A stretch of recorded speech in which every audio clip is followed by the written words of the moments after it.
ಜಿಲ್ಲಾ ಕಾರಾಗೃಹದಲ್ಲಿ ಮಾದಕ ವಸ್ತುಗಳ ಪೂರೈಕೆಗೆ ಕಡಿವಾಣ ಹಾಕಿದ ಹಿನ್ನೆಲೆಯಲ್ಲಿ ರೊಚ್ಚಿಗೆದ್ದ ಮಂಗಳೂರು ಮೂಲದ ರೌಡಿಗಳು ಜೈಲರ್ ಹಾಗೂ ಸಿಬ್ಬಂದಿಯ ಮೇಲೆ ಮಾರಣಾಂತಿಕ ಹಲ್ಲೆ ನಡೆಸಿರುವ ಗಂಭೀರ ಘಟನೆ ವರದಿಯಾಗಿದೆ. ಘಟನೆಯಲ್ಲಿ ಜೈಲರ್ ಕಲ್ಲಪ್ಪ ಗಸ್ತಿ ಸೇರಿದಂತೆ ಕರ್ತವ್ಯ ನಿರತ ಇತರ 3 ಸಿಬ್ಬಂದಿ ಮೇಲೆ ಹಲ್ಲೆ ನಡೆದಿದೆ. ಜೈಲಿನಲ್ಲಿ ಮಾದಕ ವಸ್ತುಗಳ ಬಳಕೆಯನ್ನು ಸಂಪೂರ್ಣವಾಗಿ ನಿರ್ಬಂಧಿಸಿ ತಪಾಸಣೆಯನ್ನ ಬಿಗಿ ಮಾಡಿದ ಕ್ರಮವನ್ನು ಸಹಿಸದ ಆರೋಪಿಗಳು ಸಿಬ್ಬಂದಿಗಳೊಂದಿಗೆ ತಗಾದೆ ತೆಗೆದಿದ್ದಾರೆ. ಮಾತುಕತೆ ವಿಕೋಪಕ್ಕೆ ಹೋಗಿ ಜೈಲರ್ ಹಾಗೂ ಸಿಬ್ಬಂದಿ ಬಟ್ಟೆ ಹರಿದು ಮನಬಂದಂತೆ ಥಳಿಸಿದ್ದಾರೆ. ಹಲ್ಲೆ ನಡೆಸಿದ ಆರೋಪಿಗಳನ್ನು ಮಂಗಳೂರು ಮೂಲದ ಮೊಹಮ್ಮದ್ ಅಬ್ದುಲ್ ಫಯಾನ್ ಮತ್ತು ಕೌಶಿಕ್ ನಿಹಾಲ್ ಎಂದು ಗುರುತಿಸಲಾಗಿದೆ. ಇವರು ಡಕಾಯಿತಿ ಸೇರಿದಂತೆ 12ಕ್ಕೂ ಹೆಚ್ಚು ಗಂಭೀರ ಪ್ರಕರಣಗಳಲ್ಲಿ ಆರೋಪಿಗಳಾಗಿದ್ದಾರೆ. ಮಂಗಳೂರು ಜೈಲಿನಲ್ಲಿ ಕೈದಿಗಳ ಸಂಖ್ಯೆ ಹೆಚ್ಚಾಗಿದ್ದರಿಂದ ಇವರನ್ನು ಕಾರವಾರ ಜೈಲಿಗೆ ಸ್ಥಳಾಂತರಿಸಲಾಗಿತ್ತು. ಕಳೆದ ಕೆಲವು ದಿನಗಳಿಂದ ಜೈಲಿನಲ್ಲಿ ಶಿಸ್ತು ಕ್ರಮಗಳನ್ನು ಬಿಗಿಗೊಳಿಸಲಾಗಿತ್ತು. ಇದರಿಂದ ಆಕ್ರೋಶಗೊಂಡಿದ್ದ ರೌಡಿಗಳು ಈ ಕೃತ್ಯ ಎಸಗಿದ್ದಾರೆ ಎನ್ನಲಾಗಿದೆ. ಹಲ್ಲೆಯಿಂದ ಗಾಯಗೊಂಡಿರುವ ಜೈಲರ್ ಹಾಗೂ ಸಿಬ್ಬಂದಿಯನ್ನು ಚಿಕಿತ್ಸೆಗಾಗಿ ಕಾರವಾರದ ಜಿಲ್ಲಾ ಆಸ್ಪತ್ರೆಗೆ ದಾಖಲಿಸಲಾಗಿದೆ. ಪೊಲೀಸರು ಪ್ರಕರಣ ದಾಖಲಿಸಿಕೊಂಡು ಮುಂದಿನ ಕ್ರಮ ಕೈಗೊಂಡಿದ್ದಾರೆ. ಕಾರವಾರ ಜೈಲಲ್ಲಿ ಒಂದು ಹಲ್ಲೆ ಪ್ರಕರಣ ನಡೆದಿದೆ. ಇದರಲ್ಲಿ ಆರೋಪಿತರಾದ ಕೌಶಿಕ್ ನಿಹಾಲ್ ಅನ್ನೋದು ಅವರ ಹೆಸರು, ಅವ್ರ ತಂದೆ ಹೆಸರು ಅಬ್ದುಲ್ ಖಾದರ್, ಇವರು 28 ವಯಸ್ಸು. ಇವ್ರ ಮೇಲೆ 4 ಪ್ರಕರಣ ಈಗಾಗಲೇ ದಾಖಲಾಗಿದೆ.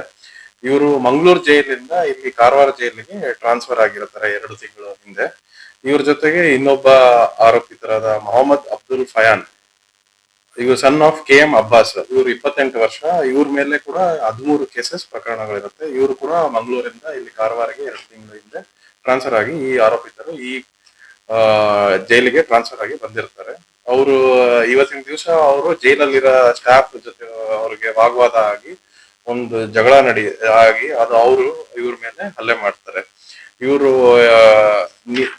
ಮೊಹಮ್ಮದ್ ಫಯಾನ್ ಅನ್ನೋರು ಅಲ್ಲಿರೋ VC ಚೇಂಬರ್ ಅಲ್ಲಿರೋ ಗಾಜಿನ ಡೋರ್ ಅನ್ನ ಬ್ರೇಕ್ ಮಾಡಿ ಆ ಗಾಜಿನ ಇದನ್ನ ಗ್ಲಾಸ್ ಪೀಸಸ್ ಜೊತೆಗೆ ಕೌಶಿಕ್ ನಿಹಾಲ್ ಇವರಿಬ್ರು ಸೇರಿ ಅಲ್ಲಿರೋ ಸಿಬ್ಬಂದಿಗಳಿಗೆ ಅಟ್ಯಾಕ್ ಮಾಡಿರ್ತಾರೆ.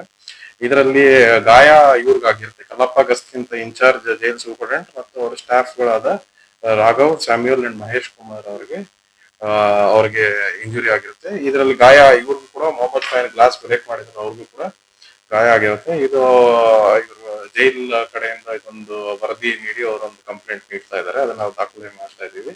ಇದ್ರ ಜೊತೆಗೆ ಇವ್ರಿಗೆಲ್ಲ ಟ್ರೀಟ್ಮೆಂಟ್ ಮಾಡಿ ವಾಪಸ್ ಇವರು ಆಗ್ಲೇ ಫಯಾನ್ ವಾಪಸ್ ಅಲ್ಲೇ ಜೈಲಿಗೆ ಅವ್ರನ್ನ ಕಳಿಸಿದ್ದಾರೆ. ಸರ್, ವಿಚಾರ ಏನಂದ್ರೆ ಈಗ ಮಾದಕ ವಸ್ತು ಪೂರೈಕೆ ಮಾಡಿಲ್ಲ ಅಂತ ಇವರು ಗಲಾಟೆ ಮಾಡ್ತಿದ್ರು. ಅಂದ್ರೆ ಮಾದಕ ವಸ್ತು ಮುಂಚೆ ಏನಾದ್ರು ಇರ್ತಿತ್ತ ಅನ್ನೋ ಸಂಶಯ ಕಂಡು ಬರ್ತಾ ಇದೆ. ಮುಂಚೆ ಅದು ಇತ್ತ ಕೊಡ್ತಿದ್ರ, ಪೂರೈಕೆ ಆಗ್ತಿತ್ತ ಅದ್ರ ಬಗ್ಗೆ ಒಂದು ಕಟ್ಟುನಿಟ್ಟಿನ ಕ್ರಮ ಆಗ್ಬೇಕಲ್ಲ ಸರ್? ಅದೇ ನಾವು ಇವಾಗ ಇದು ಕೇಸ್ ದಾಖಲಾಕೊಂಡು ನಾವು ಎನ್ಕ್ವೈರಿ ಮಾಡ್ತೀವಿ. ಇದ್ರ ಬಗ್ಗೆ ಪ್ರಕರಣ ಆಗಿ ನಾವು ತನಿಖೆ ತಗೊಳ್ತೀವಿ. ಇನ್ ಕೇಸ್ ಯಾರಾದ್ರೂ ಕಂಡು ಬಂದರೆ ನಾವು ಅದ್ರ ಮೇಲೆ ಕ್ರಮ. Canara plus news, Karwar.